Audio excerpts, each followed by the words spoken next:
Fun fact.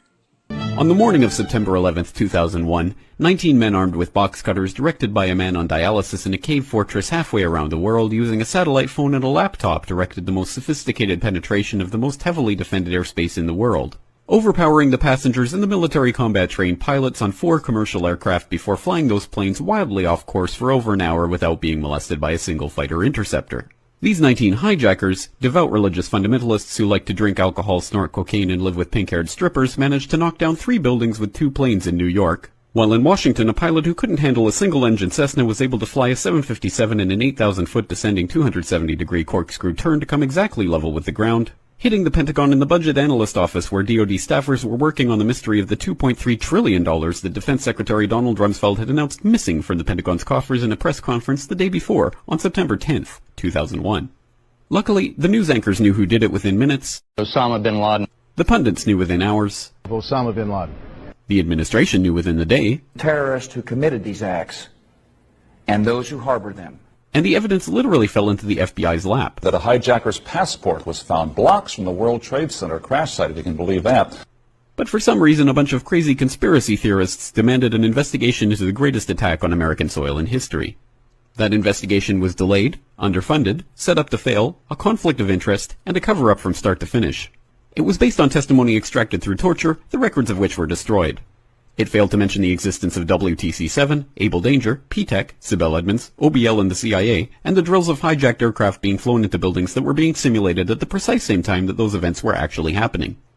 It was lied to by the Pentagon, the CIA, the Bush administration, and as for Bush and Cheney, well, no one knows what they told it because they testified in secret, off the record, not under oath, and behind closed doors.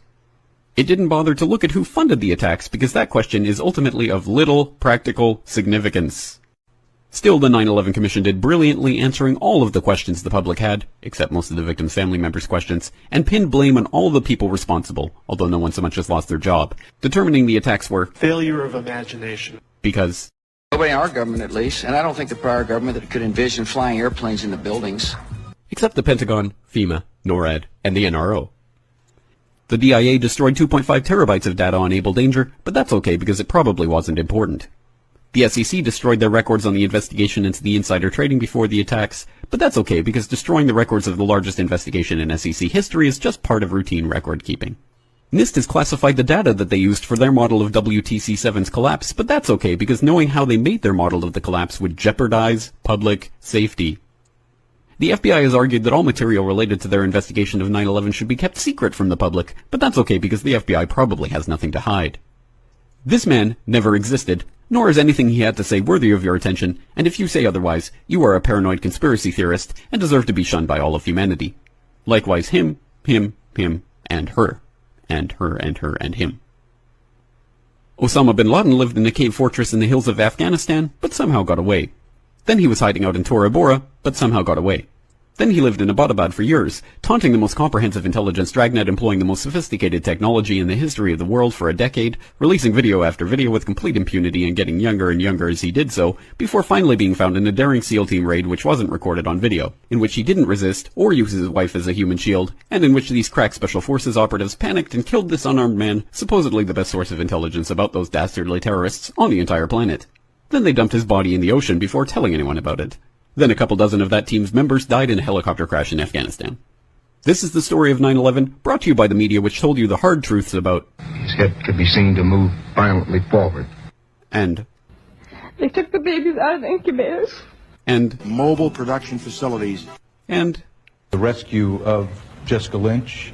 If you have any questions about this story, you are a batshit paranoid tinfoil dog-abusing baby hater and will be reviled by everyone. If you love your country and or freedom, happiness, rainbows, rock and roll, puppy dogs, apple pie, and your grandma, you will never ever express doubts about any part of this story to anyone. Ever. This has been a public service announcement by the Friends of the FBI, CIA, NSA, DIA, SEC, MSM, White House, NIST, and the 9/11 Commission. Because ignorance is strength.